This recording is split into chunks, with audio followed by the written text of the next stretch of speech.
Hello everyone, কেমন আছেন আপনারা সকলে? Welcome back to new blog. তো গাইস, এটা হচ্ছে একাদশীর আগের দিনের ব্লগ।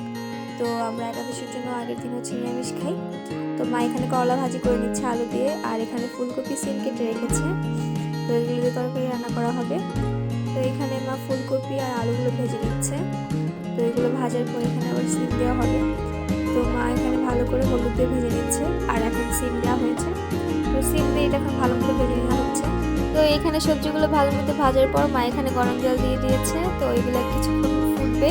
ফুটার পর মা এখন তেলের উপর ফোড়ন দিয়ে দিবে। এখানে মা তেলের উপর 5 ফোড়ন দেওয়ার পর হিং দিয়ে দিয়েছে। তো এটা এখন ভালো মতো ভেজে নেবে। ভেজে নেওয়ার পরই কিছুক্ষণ পর মায়ের সবজিগুলো এটা দিয়ে দিবে। আর এই হিংটা কিছুদিন আগেই আনা হয়েছে আমরা বাসায়। তো মা এখানে সবজিগুলো দিয়ে দিচ্ছে। তো এখন কিছুক্ষণ নাড়ানোর পর সবজি নামাই ফেলবে। তো এই যে দেখতে পাচ্ছেন আপনারা। এরপর মা তরকারির মধ্যে জিরা বাটা দিয়ে দিচ্ছে। তো এখন জিরা বাটা দেওয়ার পরে নামাই ফেলবে। তো এটাই হলো আজকে আমাদের খাওয়া দাওয়া দুপুরের। তো গাইস, আপনি যদি ভিডিও ভালো লাগে অবশ্যই লাইক শেয়ার কমেন্ট করবেন, and you follow our page. আপনি যদি ভিডিওটি ইউটিউব থেকে দেখেন তাহলে অবশ্যই আমাদের চ্যানেলটিকে সাবস্ক্রাইব করে রাখবেন। তো ভালো থাকবেন সবাই, বাই বাই।